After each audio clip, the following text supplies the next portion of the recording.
آج 25 سفر المظفر ہے، اور 25 سفر المظفر کو آپ کو پتا ہے سیدی اعلیٰ حضرت امام اہل سنت مجدد دین و ملت فرمانہ شمع رسالت باعث خیر و برکت الشاہ امام احمد رضا خان رحمۃ اللہ تعالی علیہ کا یوم عرس 1340 سنہ ہجری 25 سفر المظفر جمعہ کا دن تھا۔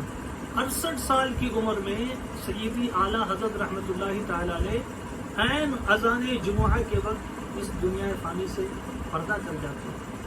اعلیٰ حضرت رحمۃ اللہ تعالی علیہ کو اللہ پاک نے بہت سارے اوصاف عطا فرمائے، ان میں ایک سب سے منفرد اور بڑا وصف یہ تھا کہ آپ اللہ پاک کے پیارے پیارے رسول صلی اللہ علیہ وآلہ وسلم کے سچے عاشق تھے، اور عشق رسول کا صحیح معنوں میں پتہ آپ کی شاعری دیتے ہیں۔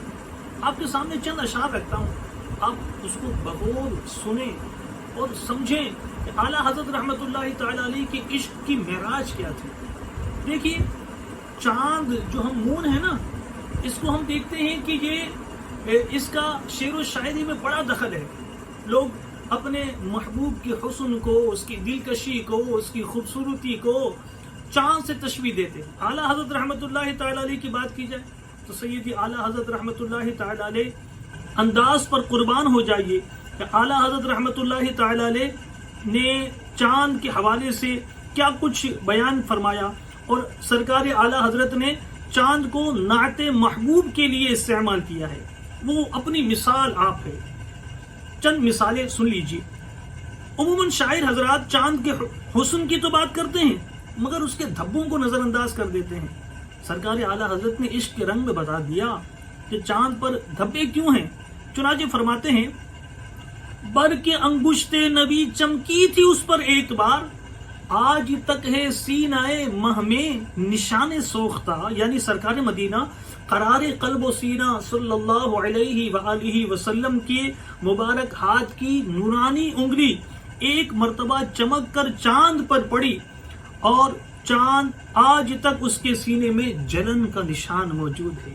اور پھر ایک اور شعر میں چاند کو یہ داغ مٹانے کا طریقہ بھی بیان فرماتے ہیں۔ جی ہاں، قصیدہ معراج آپ نے معراج شریف میں بارہا سنا ہوگا، اس میں اعلیٰ حضرت فرماتے ہیں ستم کیا کیسی مت کٹی تھی قمر وہ خاک ان کے رہ گزر کی، اٹھا نہ لایا کہ ملتے ملتے یہ داغ سب دیکھ نہ مٹے تھے، یعنی اے چاند تیری عقل کو کیا ہو گیا، اتنا بڑا ستم کر دیا۔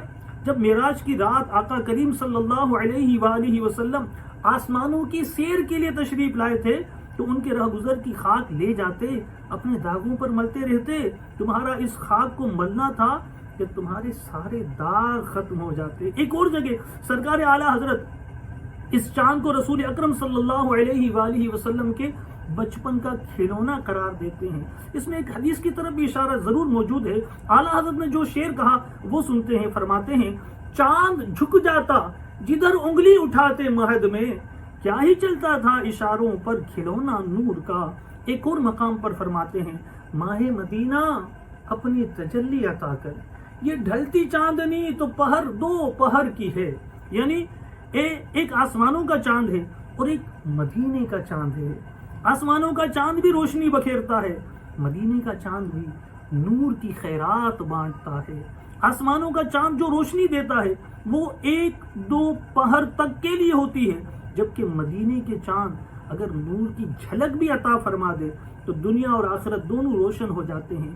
اسی لیے ایک اور مقام پر نور کی خیرات لینے کے لیے عرض کرتے ہیں میرے ساتھ ہاتھوں کو اٹھا لیجئے اور التجا میں شامل ہو جائیے، چمک تجھ سے پاتے ہیں سب پانے والے، میرا دل بھی چمکا دے چمکانے والے۔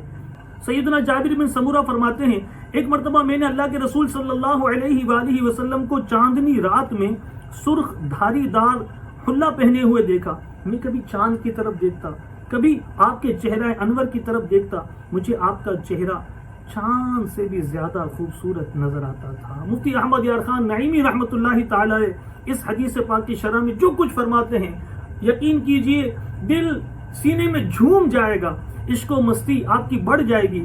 کہتے ہیں صحابہ کرام کی نگاہیں حقیقت بین نگاہیں تھی، یعنی حقیقت دیکھنے والی تھی۔ کئی وجوہات کی بنا پر نبی اکرم صلی اللہ علیہ وسلم کا چہرہ چاند سے بھی زیادہ حسین ہے.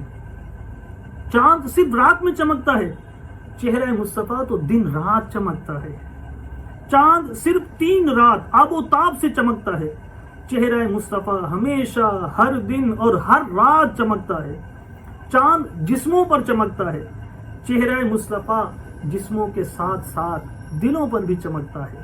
چاند صرف جسموں کو نور دیتا ہے، جبکہ چہرہ مصطفیٰ ایمان کو نور دیتا ہے. چاند گھٹتا ہے پھر بڑھتا ہے، جبکہ چہرہ مصطفیٰ گھٹنے سے محفوظ ہے. چاند کو گرہن لگتا ہے، جبکہ چہرہ مصطفیٰ کبھی نہ گرے. چاند سے عالم اجسام کا نظام قائم ہے، جبکہ حضور صلی اللہ علیہ وآلہ وسلم سے عالم ایمان کا نظام قائم ہے. آسمان کے چاند میں تو پھیکا پھیکا نور ہے، آ گیا وہ نور والا جس کا سارا نور ہے. تو نہ ہوتا تو نہ ہوتا دو جہاں کا انتظام، تو زمین کا نور ہے، تو آسمان کا نور ہے. آئیے دعا کرتے ہیں اللہ پاک سیدی اعلیٰ حضرت رحمت اللہ تعالی علیہ کے قبر انور پر اپنی رحمت و رضوان کی بارشیں نازل فرمائے اور ان کے عشق رسول سے ہمیں بھی حصہ عطا فرمائے. ان کے فیضان سے ہم سب کو مالا مال فرمائے. آمین بجاہ خاتم النبیین صلی اللہ علیہ وآلہ وسلم. صلو علی الحبیب صلی اللہ علی محمد صلی اللہ علیہ وآلہ وسلم.